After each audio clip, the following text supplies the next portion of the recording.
The future is here. SpaceX is testing to prepare for a Starship Booster catch. Can they do it? The second Starship launch tower goes vertical. SpaceX's new Starship Lunar lander won't have solar panels. How will it get power? NASA needs new ways to get samples from Mars to Earth. Could Starship be the key? My name is Felix. Welcome to What About It? Let's dive right in. Starship updates. SpaceX is not slowing down after Flight 4 with repairs well underway. Testing for Flight 5 seems to have taken priority. We also catch a glimpse into the future versions of Starship. Want to find out more? Let's do this. Follow me. Time flies. Can you believe it has already been nearly 2 weeks since Flight 4? In that time, SpaceX has been working full speed toward their goal of rapidly reusable rockets, but to achieve this, they will also need a rapidly reusable launch pad. Let's take a look at what progress has been made here. Since the last episode, teams have been hard at work combing over every inch of the orbital launch mount. And it appears they found a few things that were damaged during the last flight. Over the last few days, we caught SpaceX workers removing, replacing, or fixing several components on the orbital launch mount itself. Some of these were a few of the booster hold-down clamps. These are a series of latches designed to hold onto the booster to prevent it from lifting off early or even falling over. The other notable component was this. It is one of 2 booster alignment pins used to, you guessed it, align the booster when it's sitting on the orbital launch mount. One seems to have been damaged during Flight 4 and now it is being replaced. It appears the launch mount wasn't as undamaged as it should be for rapid reuse. I have a feeling that more repairs might come in the next few weeks. We'll keep you updated if any changes occur. Looking up from the launch mount, we have the catch arms or chopsticks. These arms survived the launch relatively undamaged, as shown by the booster catch simulation performed just after. They were operational right after the launch. This simulation appeared successful, and with SpaceX preparing for a booster catch on Flight 5, all eyes are on these chopsticks. You have to think of these like the surface of the landing zones for Falcon 9 boosters. They are the landing pad even if it seems strange. So it didn't come as much of a surprise when we finally saw SpaceX test the booster catch rails. The booster what? These rails sit at the top of the chopsticks and are what the Super Heavy's landing pins will hit upon landing. These rails are designed with hydraulic shock absorbers to help soften the landing. When the Super Heavy booster comes in for a landing, it won't just smash into these arms. This is similar to the shock absorbers we see on the Falcon 9's landing legs. But only in this case they are on the landing pad, or as said earlier, landing arms. This landing attempt is going to be epic. The world's most dangerous trust fall exercise, so to speak. Now we're doing something really cool. We are moving from one launch pad at Starbase to another. Yep, we can do that now. Tower 2 is finally going vertical with all 4 tower legs already installed. That was fast. Now that these are installed, teams will build the rest of the tower's base before stacking the sections waiting at the Sanchez site. Just a few days ago, SpaceX began placing the first protective wall at the tower's base. These are meant to protect the equipment used to operate the tower, such as the drawworks from the blast of launch, and they will likely be filled with concrete soon. But wait, if they are going to stack the sections soon, does that mean that the Liebherr LR11350 that SpaceX used to stack the first tower, also called Franken-crane, is back? Unfortunately not. But then how will they stack tower number 2? Well, SpaceX needs and has a better solution than Franken-crane. The tower's weight is the biggest problem with reusing the massive Liebherr LR11350 crane. Believe it or not, Franken-crane would be too weak. It's so weak. With the change of the last 2 sections of the tower, segment 9 becomes much heavier, potentially posing balance issues for the LR11350. This is why SpaceX has brought in a new crane. And oh boy, it is even bigger this time.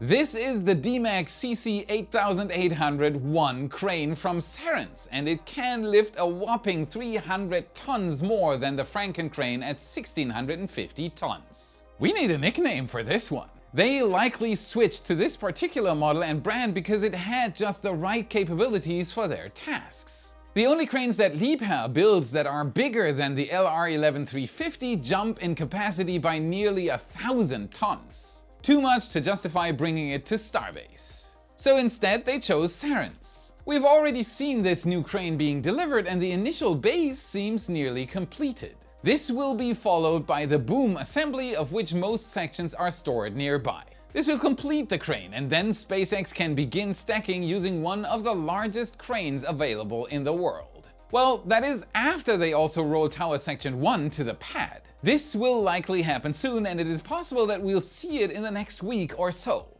I'd imagine that SpaceX is set on finishing the stacking before Flight 5 so that the new crane isn't damaged by the immense heat at liftoff, but we'll simply have to wait and see. Since we have been discussing new upgrades at the launch site, let's also talk about the Orbital Tank Farm, or OTF. After all, it is directly connected. If you remember, the old tank farm has been undergoing demolition. We have discussed this in many past videos and even speculated about what will fill the remaining space. We mentioned that it might be replaced by more propellant storage, and it seems that we may not have been too far off. We recently saw SpaceX reinforcing the concrete on the left side of the new tank farm. Piles were added to make a foundation for more tanks. Tank farm expansion just never ends, it seems. This work will likely be followed by the installation of pedestals on which the new tank will rest. This could be the actual end of the expansion, but it is highly possible that they will continue to install tanks all the way over into the area that the old tank farm once occupied. What do you think? Is this a sign that another massive tank farm expansion is coming, or will this be the final tank to complete the existing expansion? Will we see 2 or just 1 tank farm for both towers? Leave a comment down below, I love reading them. Now let's head over to the build site to look at current and future Starship development. Before we jump into the future, let's pay Ship 30 a visit, the next one to fly on Flight 5. It is changing rapidly with possibly the biggest post-construction modification to a Starship ever. As you may remember from our last video, Ship 30 is undergoing a process of tile stripping. At this point, nearly all 18,000 of its heat tiles have been removed and it now awaits the installation of ablative tiles as discussed in the last episode. Now it looks like Ship 26. The entire operation was surprisingly quick, which means we will likely see the standard silica tiles replaced before long. It'll be very interesting to see what those will look like. But Ship 30 is hardly the only rocket stage being built there. Let's take a look at flight hardware for Flight 8. We've yet to see any signs of the Flight 8 ship, but the same cannot be said about the booster. Why is this particularly interesting? Because this will likely be the first booster to carry a Block 2 Starship. The massively upgraded successor to the ships we'll see fly up to Flight 7 and Ship 32. The common dome of Booster 15 has been resting in front of Mega Bay 1 for a couple of weeks. We also saw the uppermost section of the liquid oxygen tank positioned in the same location. Well, the common dome is gone now. It was rolled within the Mega Bay prior to stacking this super heavy booster. They likely attached it to one of the bay's bridge cranes and lifted it off the ground.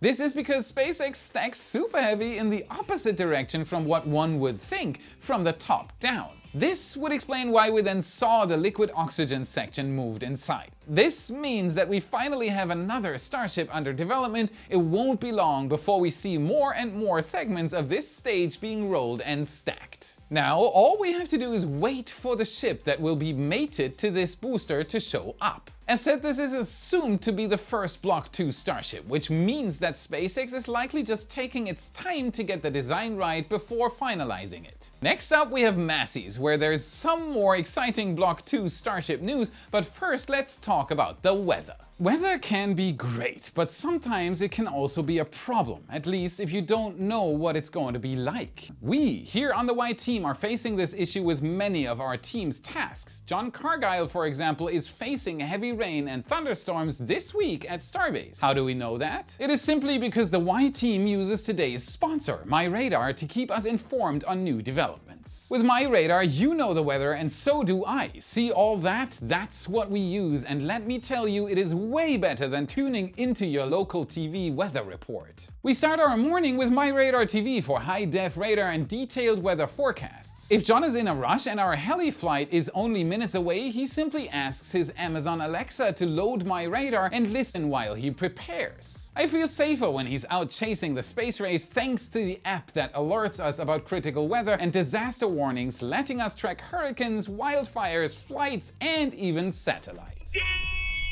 My radar takes the guesswork out of our planning, and it can do the same for you for free. It is the one-stop solution for everything weather. Gain foresight and peace of mind with My Radar. Stay ahead, stay informed. With My Radar, you're not just informed, you are prepared.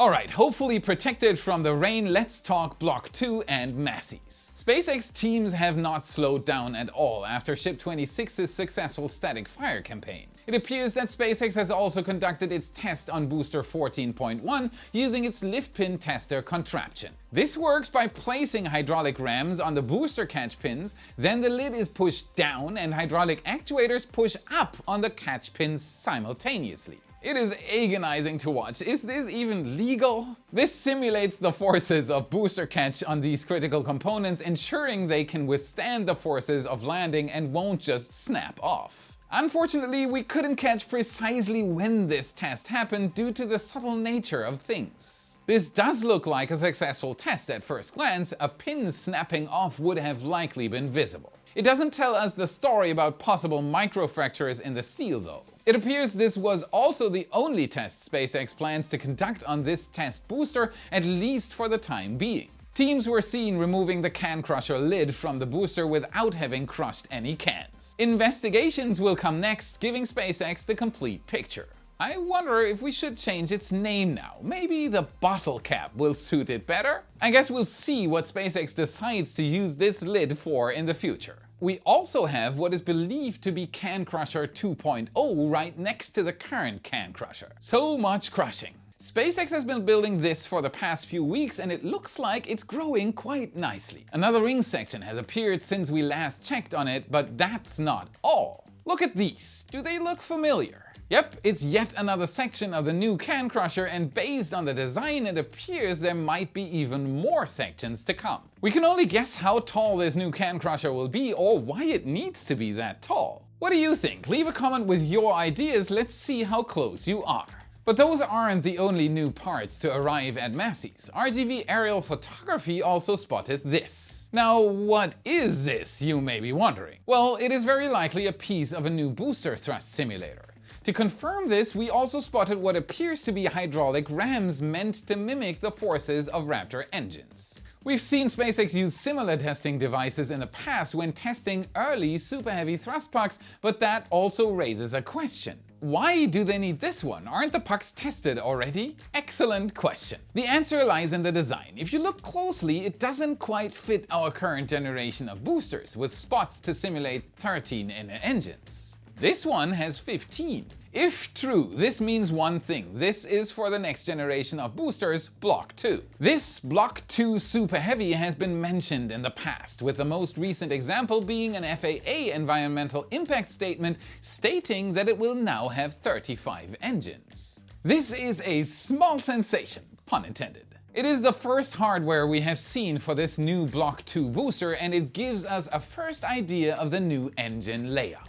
Thanks to our 3D artist Wrobel, we can show what it will likely look like. As you can see, it is likely pretty similar to the current design, only a little more crowded with 2 extra engines in the middle. You might think that this would make it hard to gimbal the inner engines, but it might just be enough if combined with asymmetric thrust offset. More thrust on one side and less on the other gives authority, at least on the way up. Before we continue with the news, we've looked into our channel metrics and there are over 2 million returning monthly viewers who have not yet subscribed. Help us improve the channel even further by double checking that you have hit that subscribe button so you don't miss our updates. While you're at it, give us a like and become a wise supporter for exclusive SpaceX updates. With it, you get access to daily Starbase photo galleries, including satellite, aerial, and ground photos of SpaceX's progress, and countless other extras on top. And no matter how much you decide to give, everyone gets the same supporter content and access. You decide what you want to give. Now let's turn our attention to the future, because Starship is beginning to prove itself as more than just a concept. Some of the missions that once seemed outlandish are feeling closer and closer to reality. One of those missions is NASA's Artemis 3 mission, which will utilize SpaceX's Starship as the lander.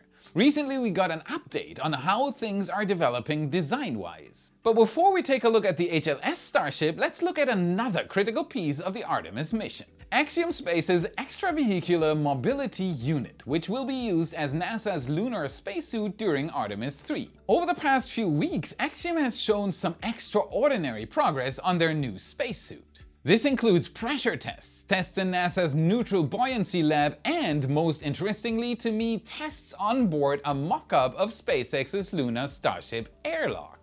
Testing on board the Starship mock-up ensures that everything can be operated from inside the large suits. It is very important that the layout works well for the astronauts and the tasks they'll have to perform on the moon. But there was something else interesting about this test. Can you spot it? We have a new HLS design. Although getting much detail from this is difficult, we can tell one thing. A very important thing. It appears that SpaceX's lunar lander will no longer come equipped with solar panels.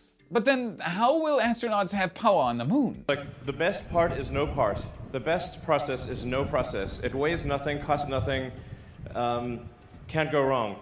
Well, it looks like SpaceX once again followed the philosophy of the best part is no part, or at least using a part you already have. So instead of generating power on the moon, they will likely just bring it with them in the form of batteries. Tesla. After all, Starship will already need batteries to gimbal its engines, and it's likely they will have a lot of extra capacity. Why add unnecessary parts like solar panels, at least for shorter missions? Not to mention, Starship should have the weight margin to add a few extra batteries on top. This also isn't too different from what Apollo did, except in that case the stored energy was hydrogen and not batteries. This change could drastically speed up the timeline, as SpaceX won't need to design a way to add solar panels to the ship's exterior. SpaceX will likely still need solar panels in the future, but why add the extra complexity now? Now with that said, let's talk about a recent development of a less fortunate program.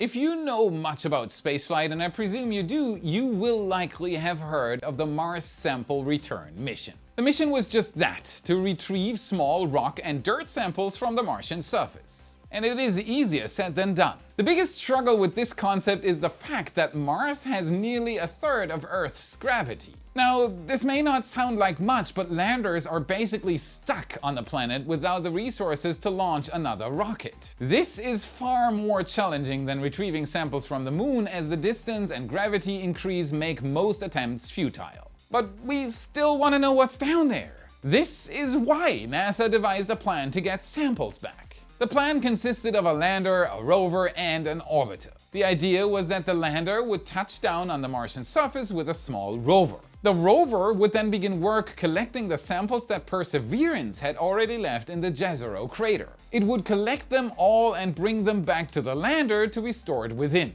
This would be followed by the launch of the samples into orbit from the planet, and this task would be accomplished by a small rocket that would be thrown into the air before ignition. From there, it would meet up with the orbiter before being sent off towards Earth.